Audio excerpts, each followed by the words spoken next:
Hey, what's up, fam? Welcome back to the channel. So today I wanted to talk a little bit about my Big Red pickup. A while back when I got my San Francisco Rush, I actually picked up the Big Red at the same time. It was a really good deal at $400, so I couldn't pass it up. Plus it had 4 MVS carts in it already, which is pretty good. And the monitor was working. It's a little bit fuzzy around the edges, but overall it's a good picture.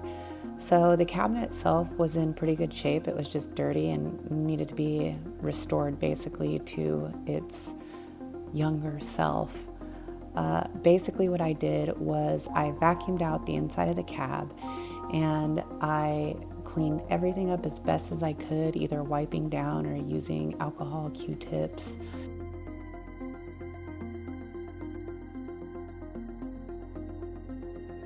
So after I picked all the trash out of it, I vacuumed it up really good and made sure that there wasn't any dust on the fan or the power supply. I basically wiped everything down on the inside as well. The monitor was working well enough and I haven't messed with it too much other than adjusting the flyback and a few of the color settings when I kind of reset it as best as I could. In the video you're seeing here, it looks pretty decent. Probably not as fuzzy around the edges as it looks in person. I did print out my own cards and laminated them for the mini marquee spots. I also removed the T-molding and ordered new black T-molding to replace it with. So in the Big Red, you have 2 areas where you can adjust the picture. One is beneath the control deck and the other is on the back of the monitor. Then, as you can see, if you open the control deck up, you can reach in there from the front and actually load your cartridges in.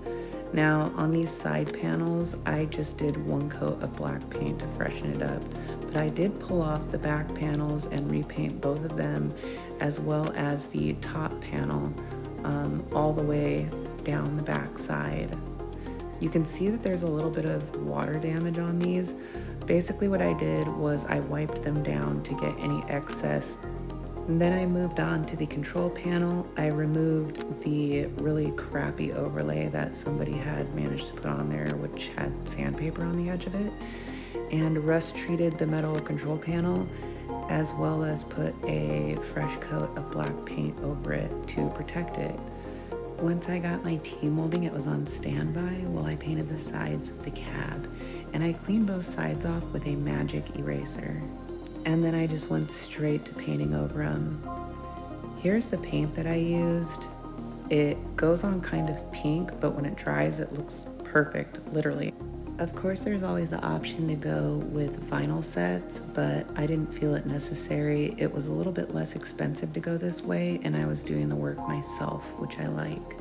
It's not perfect, but I'm being completely honest. I don't like to restore these things to looking like literally they just came off of a factory shelf. Putting the stickers on was a bit more challenging because of how old they were. I've actually had those since I was like 19, in hopes that one day I would get a Big Red. I had to learn more about CRT monitors and how to adjust them and how to basically reset them and make the picture look tighter. And while I've done some of that stuff with Donkey Kong, I didn't really get into it until I got my Big Red. So while I haven't finished it up completely, there's still a couple things left that need to be done. And that's mainly the marquee. So I'm working on that. It does still work, it's just very dim. Aside from that, I did replace the control panel and I replaced it with all HAP buttons and joysticks, and they all have DX44 cherry micro switches. So I feel like I accomplished a lot with this one. Like I've told you guys before, I never really do like a full-on restore where I take the whole thing apart. I just clean everything up really good. So I did take the bezel off and clean the bezel, and I also cleaned the front of the monitor. It was an overall rewarding and fun experience, and this is definitely a machine that I will be keeping at my house. This one is currently residing inside of my garage. Well, I hope you guys found this video interesting. If you have any questions, leave them in the comments below. And until next time, I'll see you guys then.